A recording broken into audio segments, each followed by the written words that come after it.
All right, we've made our organization, we've added our EAPs, and now it's time to add some users. And so, again, if we're the creator of the organization, our organization will pop up under the My Organization. If we're an admin added by someone else, it'll show under the Shared Organizations. But either way, we select the Users tab, and then we go to Add Team Member. And so now what we do is we enter the email of the person we would like to add to our organization.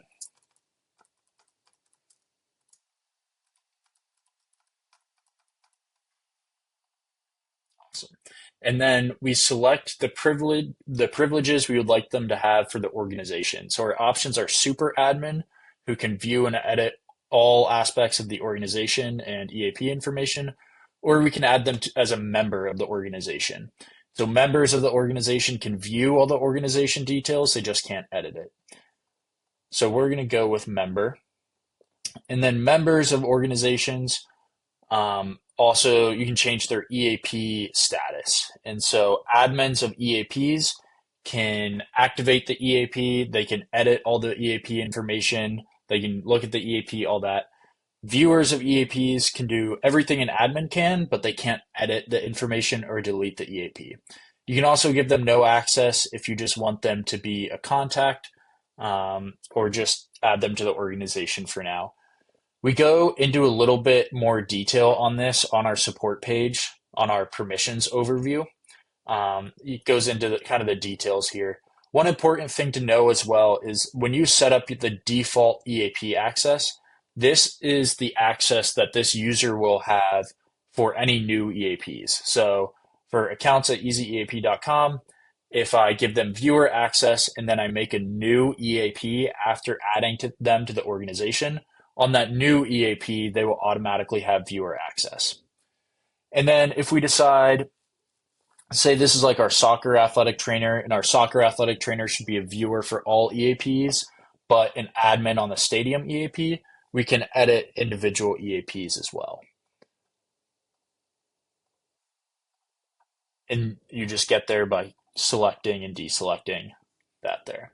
And so once we look over everything, we see we have the right email, the right organization privilege, and the right EAP default status. We can go ahead and add that user.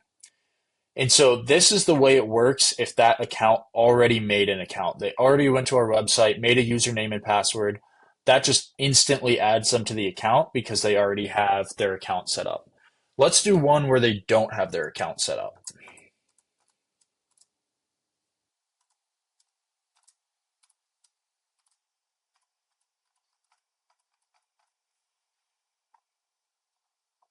So info plus two at EZ-EAP.com does not have an account yet. They haven't made a username and password.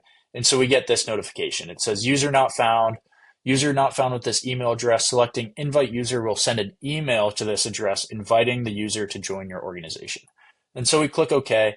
And then we do kind of the same thing here. We select if we want them to be a super admin or a member of our organization.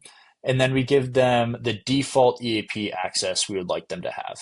Now, we can't select them as a contact or not yet because they haven't made their account and entered their phone number yet. Once they enter their phone number into their account for if they will receive text or SMS notifications, we can change that. But for now, we're just giving them EAP access. So we're going to add them as a member of our organization and a viewer. And so once we click invite user, we go ahead and put their name in. And then we invite the user. And so this will take a sec. This is sending an email in our backend system. And so once that email is delivered, we get the successfully invited user notation up here. And then we can go ahead and close and then invite another user if we would like. And so once that user logs in, they can choose their password. It'll send them a one-time password in the email. For security reasons, they have to update that password. And then once they log in, they'll enter their phone number and complete that login process. And then once that's all completed, they've logged in, we can now view our members in the user management tab here. Please feel free to reach out if you have any questions. Thank you.